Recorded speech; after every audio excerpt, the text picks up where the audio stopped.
G'day legends, I hope that you're doing really well. Now what you'll see behind me burning, that fire was caused by an incoming missile. There was a salvo of 3 missiles. We went into the shelter here.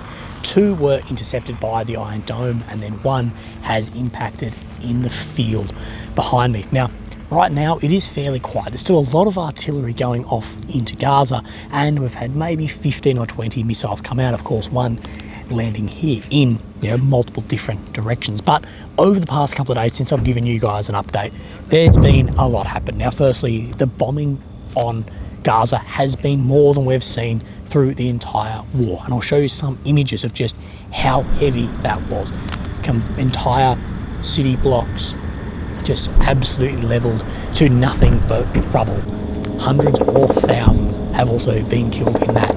We don't have confirmed numbers, and what we do need to remember of the numbers that we're having back too is the numbers we are getting, they are of course from the officials inside Gaza, and of course Hamas has maybe some pull on that. But what we do know is there's been hundreds or thousands of bombs dropped in only the 24 hours. You can just hear through this, you'll probably hear 10, 20 artillery shells outgoing just as I speak to you. And this is as Israel's government urges citizens, civilians inside of Gaza to move south. We know this came out weeks ago, that trying to push everyone south, but continually urging, dropping more pamphlets, more text messages, more everything to try and get people to move to the south. That said, we know people who have moved to the south have then re-migrated back into the north, which has just been getting absolutely hammered. Now, with this hammering, we know has done its minor ground offensives, ground operations in there. Bulldozers first to push through, clear the way, then for the armoured vehicles, the tanks, the IFVs, the APCs, and the ground soldiers to move in on mainly 2 axes. axes. Of course, up in the north, down by the water, and I'll show you this on a map, and then sort of midway pushing through as well. And we spoke about this in the last video, that it could be the ground operation to try and split the north and south in one and pretty much cut off the north. And as well, we know the tunnel situation is horrible. Israel is saying they do have ways to deal with it, as we have seen the sponge bombs everyone's talking about.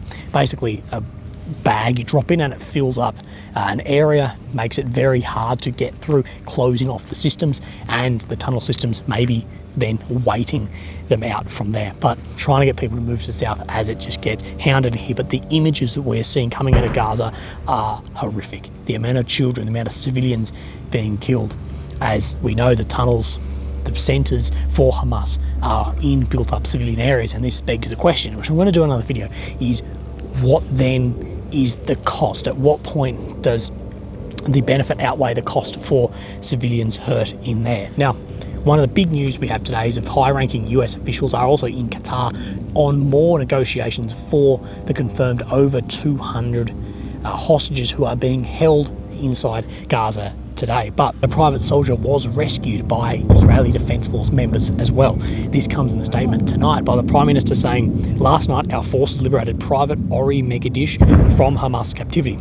Ori was abducted on the black morning of October the 7th. Welcome home, Ori.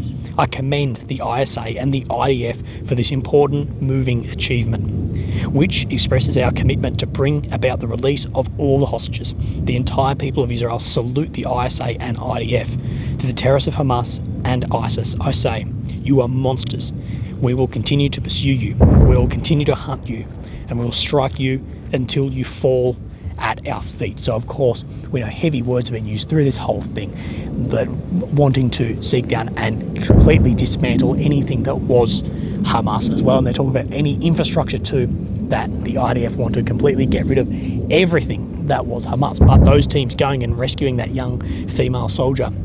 Now, I'm sure more details of this operation will come out, as this was breaking only a few hours ago, but that is an incredible feat. We don't know exactly where she was being, but everyone was saying basically that they will be held deep in the tunnel system and getting them out will be very difficult. But Ori has been rescued by these Israeli soldiers. Also, in contrast to that, some of the first images that we saw come out of this war was a young girl at the festival, Shani Luak, who was dancing, partying. We've seen videos on Instagram stories of them at the festival down the road, the Nova Festival. Now, it has been confirmed that she has been killed. Now, we know that Hamas had told her mother that she was still alive, and that got reported through the German papers.